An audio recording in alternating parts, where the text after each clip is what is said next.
Hey everybody, it's Jason Blaha here, and it's time for another breakfast with Blaha. And today I'm having fat-free Greek yogurt, milled flax seeds, and frozen mango.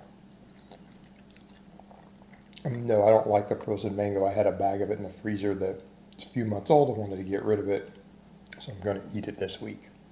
So let's talk a little bit about why single joint exercises need to be used sparingly and why they're just not always necessary.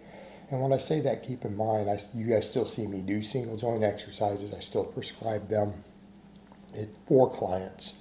It's not like I'm saying don't ever do them. What I'm saying is usually our bigger exercises can handle what we need, right? There's no muscle that cannot be completely worked with big movements if you get the programming right, get the volumes right, everything else, right? They all can be worked. And yes, that includes things like the long head of the tricep. That includes the biceps. That includes these things. It includes the rear delts. So the idea that you have to have single joint movements, it's not necessary. And too much use of them causes a lot of inflammation. We talk about recovery and how much workload we can handle from big movements, all that we want. But single joint exercises beat you up in their own way. And people can't deny that they can try to, but it's ridiculous to argue that they don't, because they cause tendon inflammation very, very quickly. And the more you attempt to isolate a muscle as you do them, the worse that gets. Think about some of the exercises that cause the worst tendons: skull crushers, preacher curls, right? Things like that. These are the exercises that give you the worst tendonitis. So what we're looking at also is exercise economy. Usually, what is it we want to do? And I need to actually make videos given this exact math. I should probably do that. Usually say we want to do for our supplemental work, right? For our supplemental work, because I don't care if you're running conjugate or 5-3-1. Either one. They're both proven systems. I actually don't care which one you do. I just prefer conjugate. I coach conjugate. I mix them sometimes together for clients. I've learned to do that better.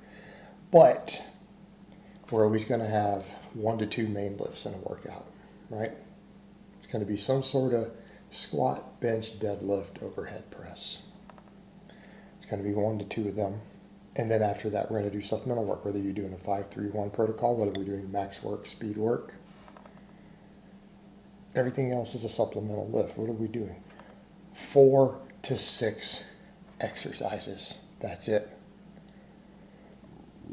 4 to 6. You don't have a whole lot of room for small movements. And if you're trying to fit small movements in, you've got to question how much recovery do you really have? Or are you leaving out some big muscle groups, right? Because how many sets are we going to do? 3 to 5 sets. 3 to 5 sets. So what does that mean? Well, if we're on the lower end of recovery, we can only handle so much volume. Our lifestyle's not perfect.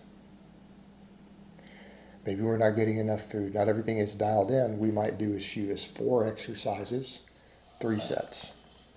Right? 12 total sets. What are we going to do on the other end? If we're on the more extreme end, food is perfect, sleep is perfect, stress management is perfect. You can pick the right exercises. Maybe you're using some gear. We're going to go up to as many as 6 exercises. Now that's still tough to do on a lower day. Going to do as many as 5 total sets. Right? And so we've gone from 12 to 30 total sets. This is our range. You got to pick your exercises carefully. And you can bias what you're doing, right? Let's say we're doing a bunch of pressing. Your bias can be towards the muscles that you need while still doing this, right? If you need more tricep, you can put some close grip work and dips in there. But you're probably doing a ton of pressing already, so keep in mind your triceps might be growing without doing either of those. Right? It's actually quite possible. And they might be growing really well. You need more delt. Do more overhead pressing. Do more inclining, because you have several slots and exercises to work with.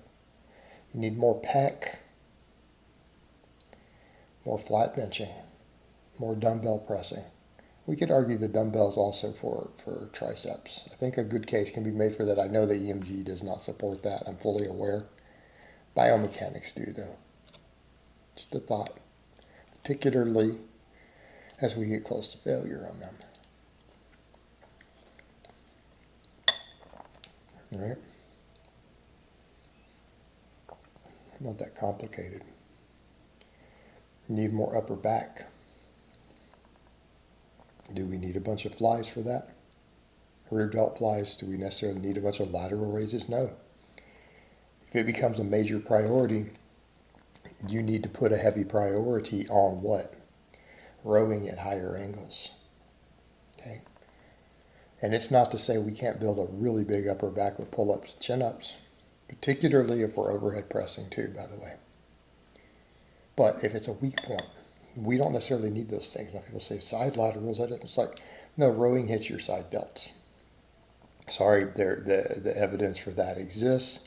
I'm not even going to argue the nonsense that it doesn't.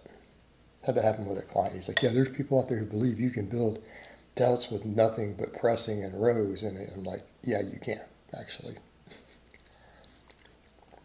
There's bodybuilding coaches who believe that even. Context. All right. Biceps. More vertical pulling instead of horizontal. I'm not saying you can't do some curls, but maybe if you do curls, look at what the data shows. What's the top 4 exercises? Again, if you look at EMG, what's the best 4 exercises for your biceps? Pull-ups with a neutral grip, chin-ups, which are underhand grip, straight bar strict curls, straight bar cheat curls. Those win hands down. They beat concentration curls, preacher curls, dumbbell curls. They beat all that stuff for activation. And they're all big movements. I mean, technically, let's be realistic. A full range of motion barbell curl, barbell, standing, is not a single joint exercise. And it doesn't just work the biceps. It actually works upper back. Kind of come back over to the whole upper back thing. Well, you got extra recovery to spare and you need biceps. Again, we're talking about the importance of upper back. There's part of your solution. You get more upper back work. Need more shoulders, add a second type of overhead pressing. You can do barbell and dumbbell in the same workout. It's a heavy bias about lower body.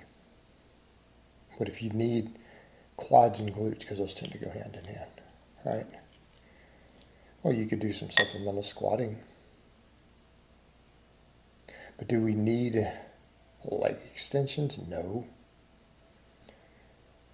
We got belt squats. We got all sorts of machine squats, right? Leg presses. How about single leg exercises? Bias your lower body training towards that. All right? Hip thrusts. I mean, if you have access to a belt squat machine or a leg press and you have a way to do hip thrusts, you can hit your quads with as much volume as they can possibly handle of just those 2 supplemental lifts. I mean, you do 5 sets of both of those, that is 10 sets for quads and glutes and adductors, right?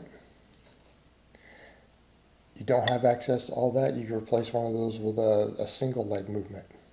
Split squats.